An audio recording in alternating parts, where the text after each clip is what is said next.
Amigos del campo, bienvenidos a Saber Rural. Aquí estamos una vez más para compartir con ustedes todos los adelantos científicos y técnicos que le permiten a las distintas cadenas de valor seguir avanzando y mejorar.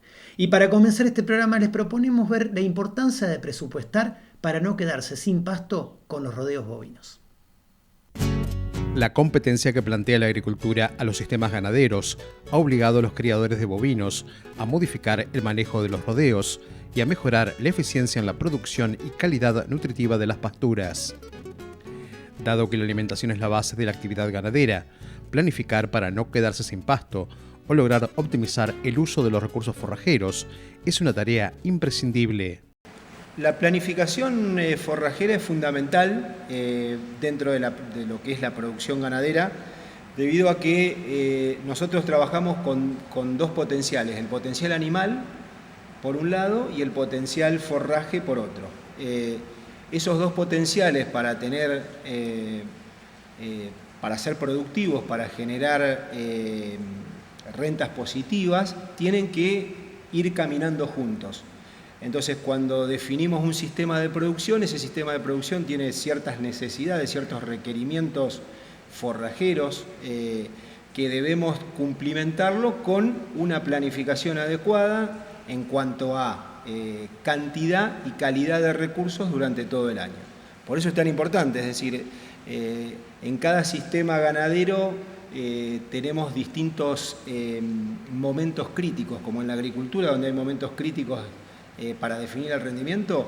También en la ganadería y sobre todo en la cría hay momentos particularmente importantes donde uno trata de enfocar o concentrar en ese momento las mayores producciones de pasto y las mejores calidades. La agricultura como base para la producción ganadera representa una de las principales herramientas. La pampa húmeda argentina es una región que cuenta con una importante diversidad en la composición de sus suelos, por lo que junto al tipo de clima permite la adaptación de distintas especies para la siembra. Para realizar la planificación forrajera, el estudio inicial debe estar orientado a determinar el potencial del suelo donde se producirá y la demanda nutricional de los animales que se criarán. Particularmente, uno lo que debería hacer es una evaluación de las capacidades productivas que tiene su campo. Dentro de un campo ganadero y sobre todo en esta zona tenemos lomas, medias lomas, bajos dulces, más salados. Entonces, cada uno de esos ambientes tiene distinta productividad. Entonces, cuando nosotros vamos a trabajar sobre esos ambientes, hay que ver por cuál conviene arrancar. Seguramente por aquellos que nos reditúan más rápidamente la inversión que hacemos. Entonces, en nuestra zona en general las lomas, y por ahí las lomas vienen mal trabajadas o con mucho gramón, o por ahí de una agricultura que se dejó, serían los lugares como para arrancar. ¿Y qué tipo de recursos? Bueno, cada ambiente tiene la particularidad de permitir o ser más productivo para un recurso. Por ejemplo, en las lomas podemos llegar a trabajar con pasturas, tanto de festuca para lo que es cría, como alfalfas para lo que son recrías y invernada. Y ya cuando pasamos más a los bajos, uno ya tiene que trabajar más con campos naturales o con otro tipo de recursos como promociones de raíz, rejuvenecimientos. Hay un montón de recursos que hoy integran la paleta productiva que el productor puede llegar a tomar como para tratar de armar un balance adecuado durante todo el año. Para mejorar su eficiencia, la ganadería debe contar con una elevada oferta forrajera capaz de brindar calidad nutritiva a la dieta de los rodeos. Sin embargo, ese objetivo suele verse amenazado por factores climáticos que afectan la producción de forrajes. Un modo de evitar los desequilibrios es el replanteo de los cálculos de la demanda nutricional de los animales previstos por la planificación forrajera y apelar a diferentes estrategias de manejo. Cuando uno tiene definido un sistema productivo, vamos a hablar por ejemplo en cría, uno establece una carga animal y sobre esa carga animal va a delinear una necesidad anual, ¿no? Esa carga va a delinear una necesidad anual. Esa necesidad anual uno tiene que tratar de hacerla diríamos, que recaiga la parte, diríamos, de mayor importancia, donde se define más el rendimiento, en los momentos del año que más producción de pasto tenemos. Nosotros en la región pampeana la producción de pasto, ya sea de pasturas, de verdeos o de campos naturales, tiene su pico productivo en primavera. El 70% de la producción de pasto se da en primavera. Entonces uno intenta llegar a ese momento con todas las necesidades del rodeo, porque naturalmente es el momento donde mayor producción hay. Entonces uno va teniendo una paleta de recursos en la que va definiendo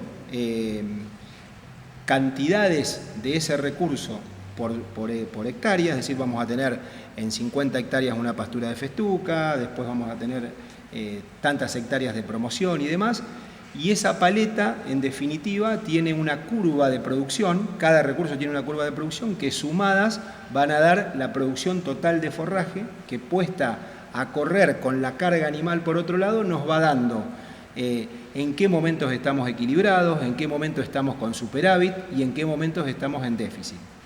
En esos momentos de déficit tenemos que buscar el tipo de recurso adecuado para poder cubrirlo.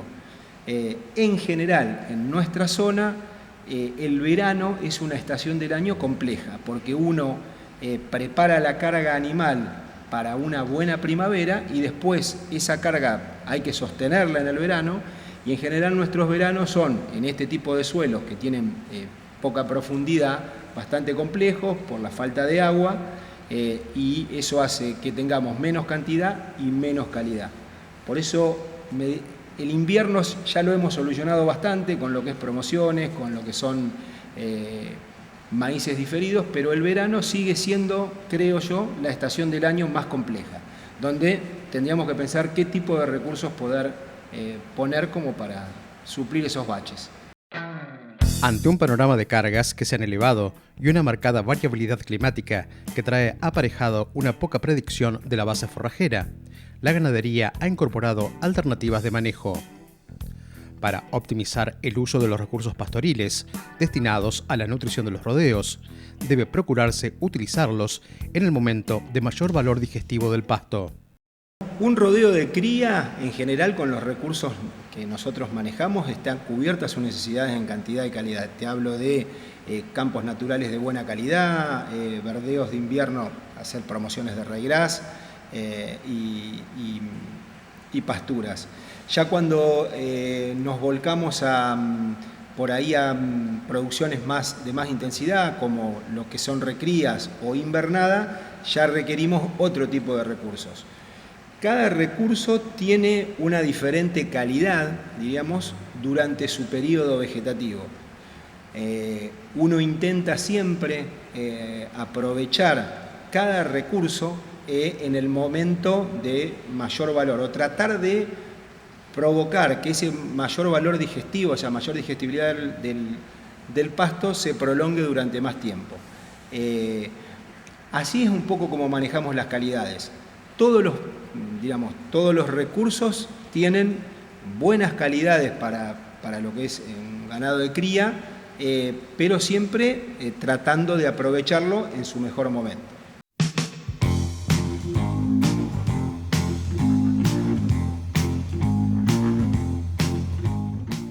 Después de ver cómo se puede optimizar el uso de los recursos pastoriles para la nutrición de los bovinos, les proponemos hacer una pequeña pausa. Pero no se vayan, porque en nuestro próximo bloque vamos a estar viendo cómo han evolucionado los suelos pampeanos en relación a su acidez en los últimos años.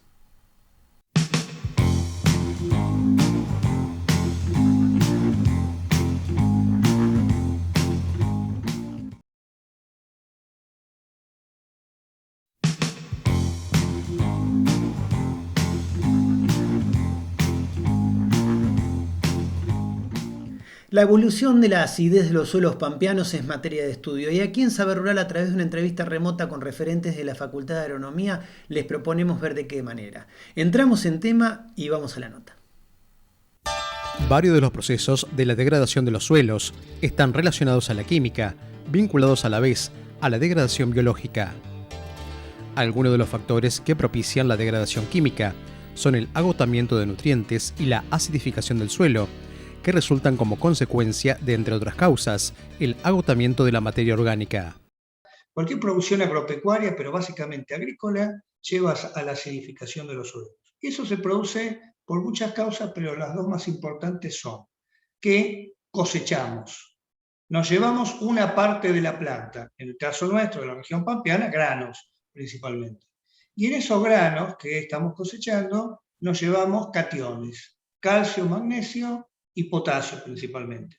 Y entonces, al ir retirando el calcio, el magnesio y el potasio del ecosistema, el ecosistema se va acidificando. Así que cualquier sistema agrícola donde algo se cosecha, y obviamente todos los sistemas agrícolas algo se cosecha, acidifica. Y la segunda causa principal de la acidificación es el uso de los fertilizantes nitrogenados. Entonces, cuando uno agrega un fertilizante nitrogenado, se produce una serie de transformaciones en el suelo que determinan que este se vaya a acidificar. Roberto, a partir de los estudios realizados, ¿ustedes qué han notado en los suelos pampeanos y en relación a la acidificación de los mismos? Nosotros hemos, a través de muestreos regionales, que coinciden con muestreos regionales que también hizo el INTA Balcarce, estimamos una disminución del pH de los suelos, que es la variable que se usa para cuantificar la acidificación, de 0,2 unidades, lo cual es poco. Eso ha ocurrido en su historia agrícola, o sea, en estos 150 años de agricultura que más o menos tiene la región pampeana, de los cuales comentaba antes. ¿Y por qué la acidificación es baja? Ha sido baja, mejor dicho. Porque los suelos, digamos, los rendimientos no son muy altos, el grado de exportación de granos durante un siglo y medio no ha sido muy importante, comparado con otras zonas agrícolas, y porque los suelos tienen alta capacidad de neutralizar la acidez. Tenemos la suerte de que los suelos pampeanos se han formado sobre loess, que es un material que viene con el viento desde la cordillera y se va depositando continuamente. En este momento está cayendo loess sobre la región pampeana, por ejemplo, y el loess tiene un 2-3% de carbonato de calcio, que es un elemento neutralizante. Entonces, los suelos pampeanos tienen muy poca tendencia, por suerte, a acidificarse. Del relevamiento que te dije que hicimos, termino con esto ya, hace algunos años, de cientos de sitios que muestreamos, el 60-70% tenía mucho carbonato de calcio, y eran suelos que no eran proclives a acidificarse.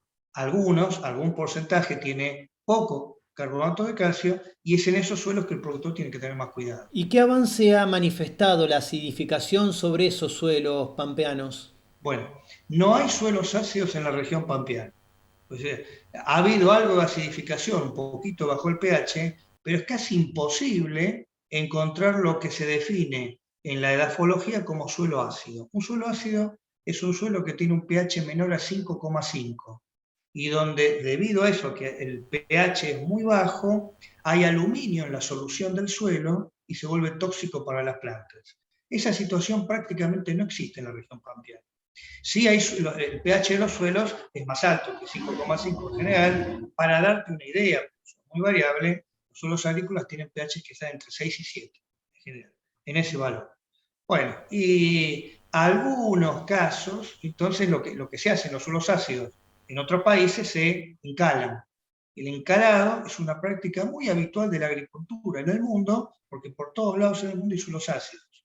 En nuestro caso es una práctica muy poco usada y hay algunos ejemplos reportados de encalado con respuestas del cultivo, en el caso de alfalfa, por ejemplo, en la provincia de Santa Fe, donde en algunos casos de alfalfa muy valiosas para semilla se encalan. Pero si no, yo diría, en este momento la acidez no es un problema para los cultivos de granos. Entonces, ¿qué se debe considerar en relación a la acidificación en los suelos?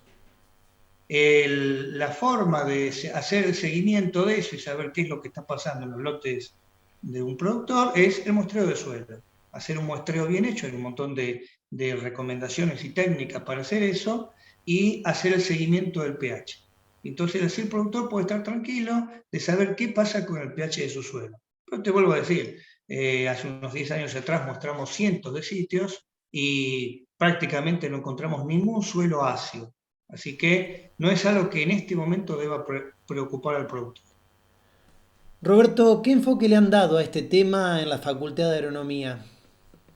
Bueno, trabajamos muchos años en acidez. Ese tema ahora ya no trabajamos más porque pensamos que lo que podíamos aportar en eso está hecho. Y seguimos trabajando en líneas que tienen muchos años, como la dinámica de la materia orgánica, el balance de carbono, que hoy en día es muy importante y hay controversia a nivel país de qué está pasando con los balances de carbono de todos los suelos cultivados, los suelos de los pastizales, las pasturas y hasta los bosques. En este momento existe una controversia científica entre grupos que piensan que los suelos están ganando y otros que piensan que están perdiendo carbono. Y también trabajamos en temas relacionados a la fertilización de cultivos, principalmente los cultivos de grano.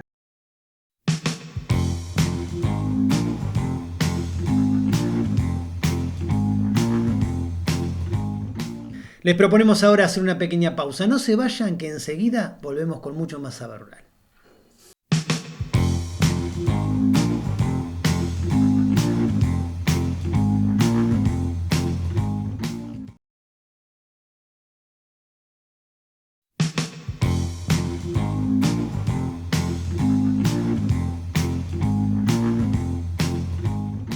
Las enfermedades clostridiales son causa de importantes pérdidas económicas para la ganadería intensiva. Es por eso que a través del siguiente informe les contamos de qué manera y cómo se puede hacer frente a las mismas.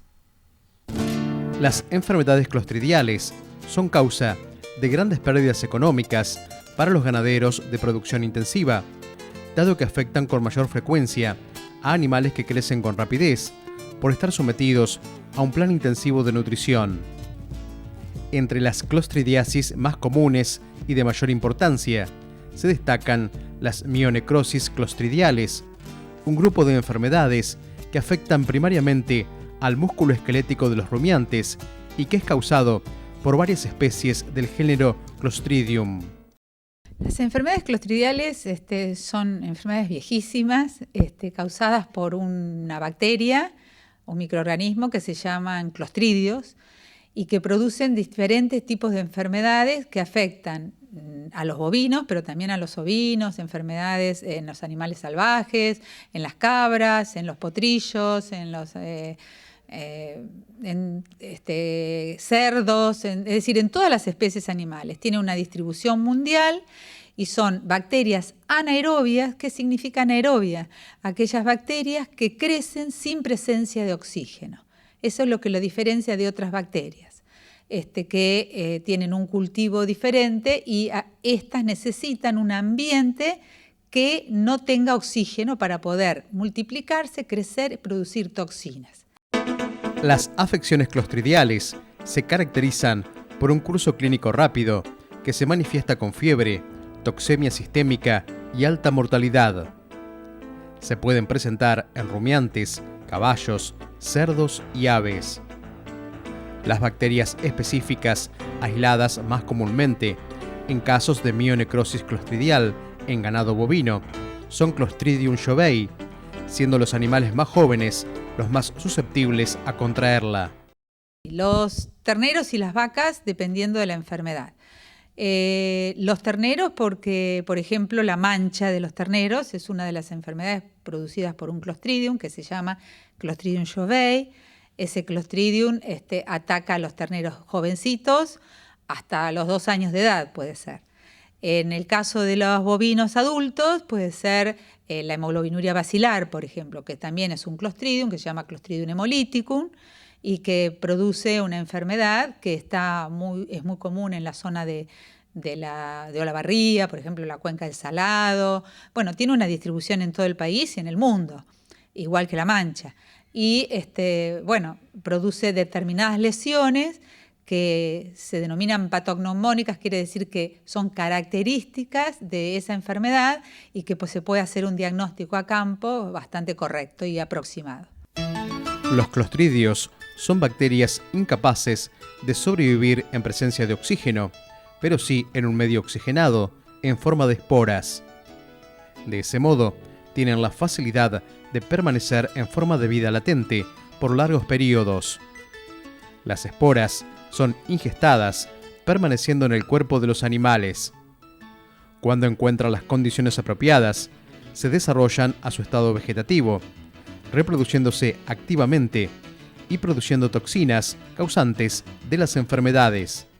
Estas enfermedades atacan a los animales de mejor condición física, no a los más débiles, ni caquéticos, ni que tienen otras, son los más gorditos, digamos así. Entonces, los terneros de mejor estado, las vacas con mejor estado, porque hay todo un proceso metabólico que en muchas de estas enfermedades llevan a darle un ambiente necesario a la bacteria que se ingiere en forma de espora, porque es una forma de resistencia de la bacteria, es una esporita que uno se ingiere el animal. Son enfermedades que en el humano existen, algunas de ellas, enfermedades alimentarias, por ejemplo, el botulismo también, el tétano, enfermedad alimentaria por los alimentos, es decir, también están en el hombre, pero también están en los animales. Se ingiere esa espora que está en el medio ambiente y vive, porque es una forma de resistencia de la bacteria, y entonces esa espora va al tracto digestivo y luego va y se localiza en determinado órgano. Puede ser un músculo, puede ser el hígado u otro órgano. Entonces, queda ahí en forma de espora. ¿Qué pasa? Viene una célula que se llama macrófago, que la fagocita, la come a la bacteria, digamos, y la mantiene adentro protegida de cualquier eventualidad. Pero por ahí, un cambio de alimentación, un cambio de dieta, hace que ese macrófago libere la toxina y ese cambio de alimentación, de dieta o una maniobra, por ejemplo, un descole, una esquila, una castración, hace que esas bacterias entren o por vía exógena, es decir, a través de una herida, o por vía endógena, porque el bacilo la espora está dentro. Esa espora se transforma en un bacilo. Ese bacilo produce una toxina y la toxina es el que mata y produce la muerte del animal. Eso es un poco cómo es el recorrido. Pero también puede permanecer de por vida y nunca producir enfermedad. Los signos clínicos de las enfermedades clostridiales presentan dificultades para el diagnóstico veterinario, puesto que se manifiesta con variaciones que pueden generar confusión. Los análisis de laboratorio son la herramienta más adecuada para la confirmación de este tipo de afecciones. Por ejemplo, uno muchas veces habla casos de enterotoxemia. Las enterotoxemias en el ovino están bien definidas, pero en el bovino no. Entonces, muchas veces se diagnostican enfermedades que no son tales y se hace un diagnóstico incorrecto. Para ello, debemos confirmar, para que el diagnóstico sea correcto, confirmar por medio del laboratorio con una muestra adecuada, que no pase de un animal muerto con muchas horas porque no sirve. Al ser bacterias anaerobias son sensibles al oxígeno, al ser habitantes normales del intestino se multiplican, y se multiplican porque son habitantes del intestino normales y no porque la bacteria sea la productora de la enfermedad. Y lo que nosotros tenemos que demostrar es la presencia de la toxina, que esté presente, que esa bacteria produzca toxina y esa toxina mató al animal. La bacteria por sí misma, estando y demostrando, diciendo que está, no nos da un diagnóstico. O sea que el diagnóstico es importante para poder implementar medidas de profilaxis o de control de la enfermedad. Lograr un rodeo ganadero sano y en el cual el nivel de mortandad sea bajo frente a las enfermedades clostridiales dependerá de la nutrición, la sanidad y el buen manejo que el propietario se proponga dar a sus animales. La permanente observación, un calendario sanitario estricto y que se cumpla, alimentación adecuada y las condiciones de instalaciones y de manejo suficientes ayudarán a lograr el objetivo de una hacienda bien trabajada.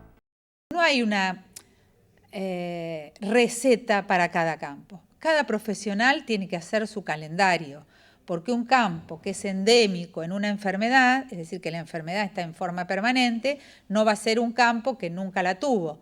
No obstante, hay que vacunarlo igual, porque las inundaciones, las sequías pueden traer problemas de estas enfermedades.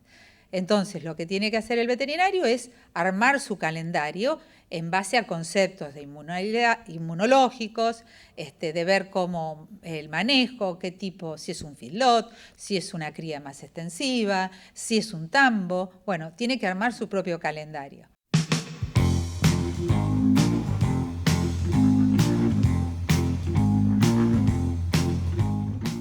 Amigos del campo, de esta manera llegamos al final de este programa. Muchísimas gracias por habernos acompañado una vez más. Nos vamos hasta dentro de 7 días, cuando los estaremos esperando para compartir nuevamente junto a ustedes mucho más saber rural. Hasta entonces.